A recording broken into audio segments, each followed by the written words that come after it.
वंदे पुरुषोत्तमम। आज परम दयाल की एक लीला की घटना उनके साथी ब्रजगोपाल दत्त रायदा,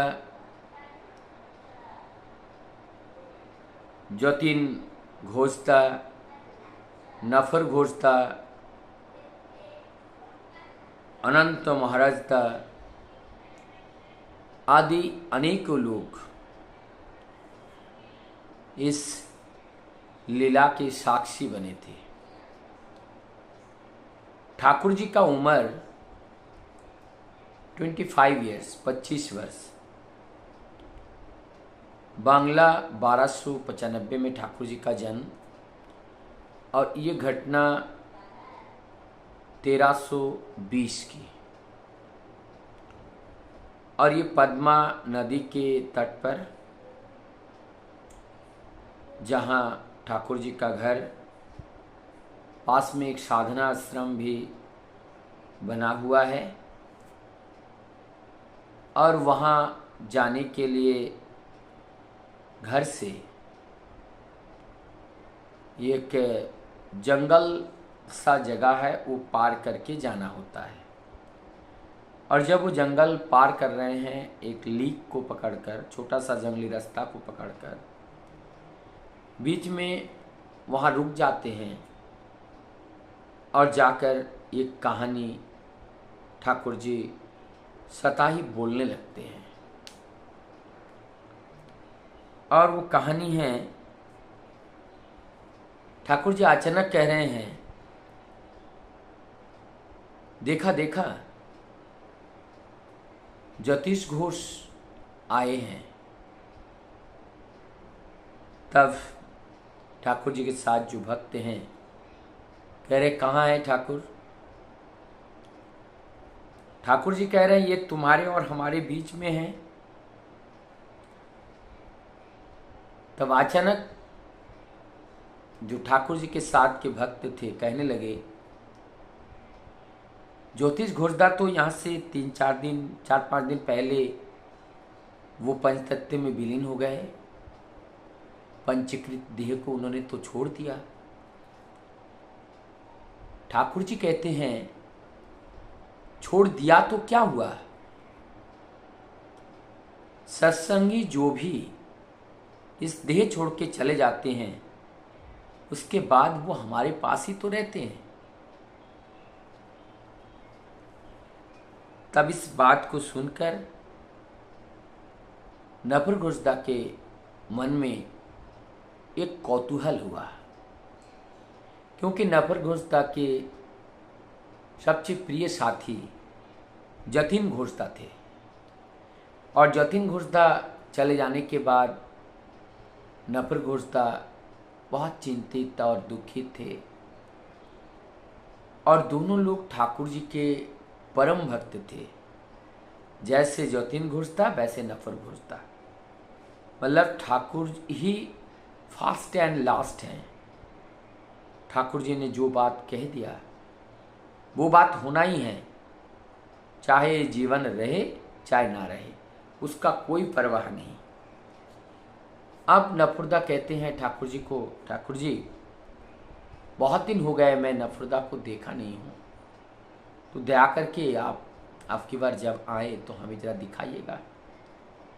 ठीक ऐसे करके दूसरा दिन सुबह हुआ, 8 बजे का टाइम है। ठाकुर जी बैठ करके ज्योतिनदा से बातें कर रहे हैं, जतिन घोषदा से। और इसी बीच में नफर घोषदा पहुँचते हैं, ठाकुर जी को प्रणाम करते हैं और कहते हैं, ठाकुर आप किससे बात कर रहे हैं? ठाकुर जी कह रहे, क्यों, मैंने बताया नहीं था? वो जतिन घोषदा आए हुए हैं।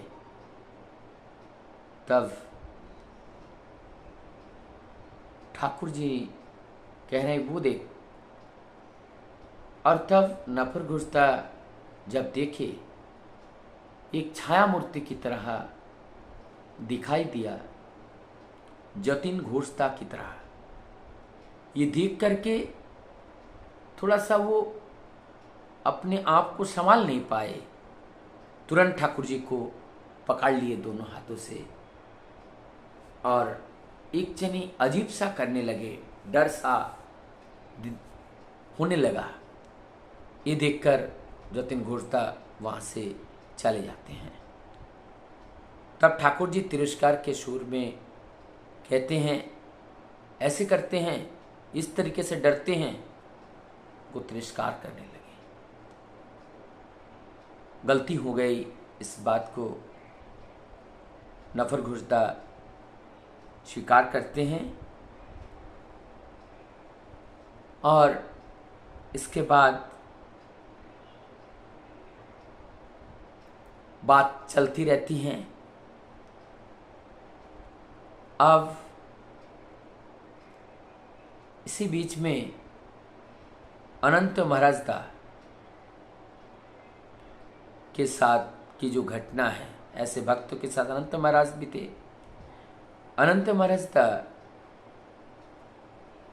ठाकुर जी के पास ही रहते थे। एक दिन रात में ठाकुर घर से निकलकर पद्मा नदी के किनारे पे खड़ा होकर आसमान की ओर देखते हुए जोर जोर से चिल्ला रहे हैं और कह रहे हैं, हे परमपिता, मैं आपके कार्य को पूरा नहीं कर पाया, मुझे कोई बंदा नहीं मिला, और जब मैं आपका कार्य कर ही नहीं पाया तो ये जीवन रखना उचित नहीं है, मैं ये जीवन को और नहीं रखूंगा। ये कहकर पद्मा नदी की ओर चलते हुए चले जाते हैं और पीछे पीछे हमारी ब्रजगोपाल दत्त रायदा,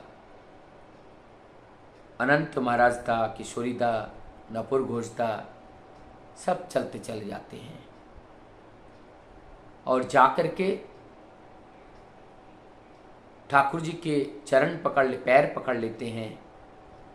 ठाकुर जी तो दोनों हाथ उठा करके बहुत रो रहे हैं और ये कह रहे हैं कि हे परमपिता, मैंने आपके काम कर नहीं पा रहा हूँ।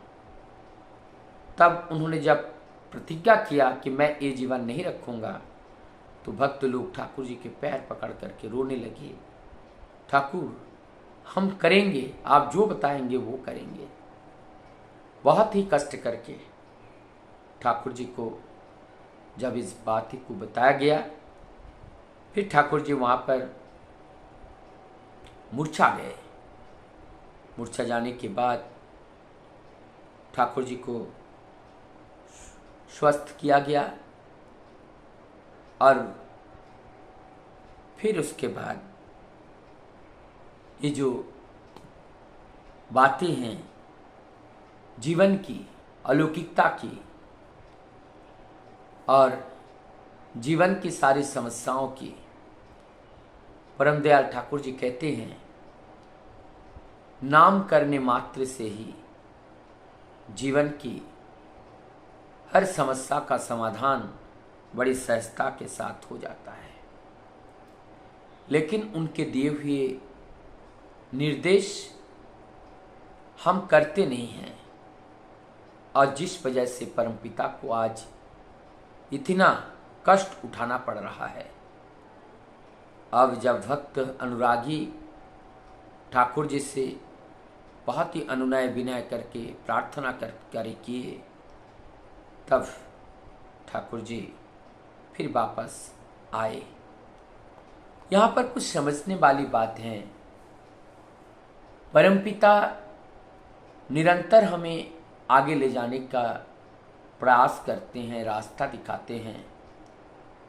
उनके नियम को जब तक हम पालन नहीं कर पाते हैं, वास्तविक आनंद का उपभोग भी नहीं कर पाते हैं। आज जैसे हम लोगों ने जो ठाकुर की इस दिव्य लीला में देखे, ठाकुर जी किस तरह से अभय वाणी के रूप में दे रहे हैं कि जो परमपिता को पकड़ के चलते हैं उनके जीवन में कोई बाधाएं नहीं आती हैं, निश्चित रूप से नहीं आती हैं। जरूरत है विश्वास के साथ उनको पकड़ना। वंदे विष्णु।